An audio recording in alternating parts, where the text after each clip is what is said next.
under starter's orders. Good takeoff for everybody. Ischel trying to come out through the middle, but here comes Jacob Jurek. Jurek gets a good launch, and now Pelletier will wind up coming out ahead of everybody with Senor Smiley, Kyle Pauline locking in there in the number 2 spot. And one slid over the bank, that's Aki Palaya. Man, that was a good save by Aki Palaya, just going off the track there. But Francis Pelletier, the man they call Frank, setting the pace here. This could be good for him. Let's see what he's able to do ahead here, and hopefully he can distance himself a little bit, get a little bit more comfortable over our P2 position with Kyle Pauline. Pauline giving chase as they hit the Polaris corner, and they are just slamming that berm. Emil Haar and Elias Ischel fighting it out now for the 4th and 5th spots. Jacob Jurek, meanwhile, sitting in 3rd with Haar pulling just in behind him there in the number 4 spot. Man, Elias Ischel buried in the pack there. Not a great start for him. Again, he had some very tough luck. A troubling qualifying round in the first one for Elias Ischel. Francis Pelletier has had a couple of huge wrecks this season and really has not been able to show all of his potential. A couple of riders went off track here. Emil Haar was one of them. Jacob Jurek was the other. That's going to be a benefit for Ischel. He's going to snag a spot here. And then Jurek feeds him a ski as they come out of the corner and takes it right back. Oh, and Francis Pelletier, he said so far this year, he's had good starts. He wouldn't call them great, but now that was a phenomenal start for him here in this round 2 qualifier. Jacob Jurek, winner 1 round to go. Standing up to the challenge of the reigning and defending Amsoil Pro champion Elias Ischel, and now Ischel looking to return the favor from a lap ago, just can't muscle it down to the inside. Jurek able to scoot away as they head through the skidoo rhythm section. A little bit of bumping and banging between Elias Ischel and Jacob Jurek. Last night's pro round 5 winner Jacob Jurek, but all good things on a track like this, that is going to happen. One of those racing things, a bit of contact, but 2 very, very talented, good, clean racers. And Ischel again coming to the inside of Jurek, and Jurek saying, no pass for you, as they come out of that Ram Trucks turn.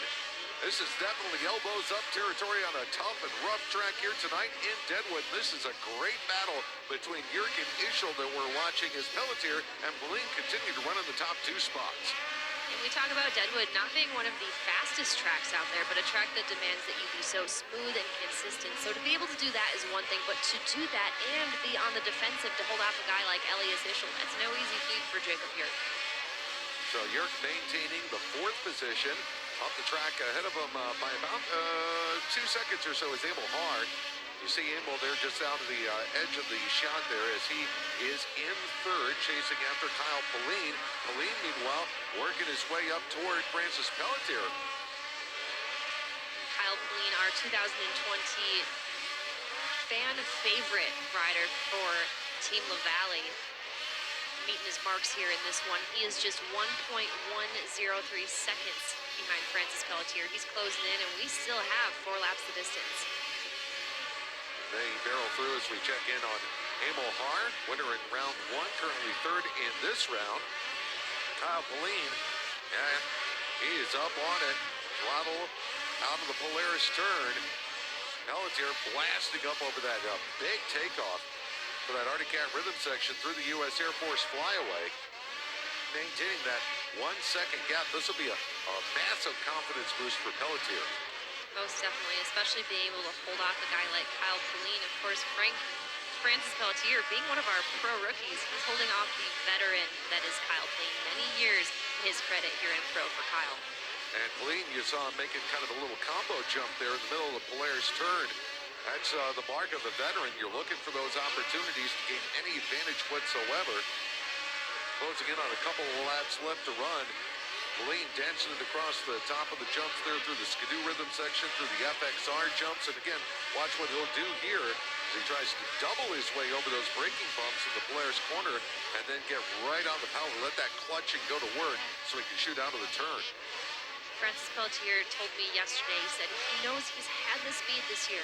The pieces have just not all come together. There's been a few mechanicals, just freak accidents and incidents on track. It's been tough for him, but the speed is there. And I think if he's able to hang on and pull off this qualifier round 2 win, that would be meaningful for him and mentally a game changer as he heads into the final. And a great boost for what has not been an outstanding year for the Hornet Racing team.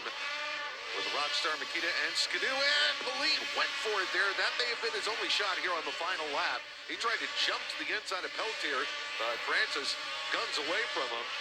And now he'll have a good enough margin that he should be able to, as long as he can stay up on the sled, get the win in this Amsoil Pro Qualifier. They're shooting down through the U.S. Air Force Flyway to the Amsoil finish line, and the win goes to Pelletier with Kyle Pauline in a hard-fought second. Emil Haar, followed by Elias Ischel, who, after a back-and-forth battle through the middle stages of this one, gets that spot from Jacob Yerk, who will take 5th.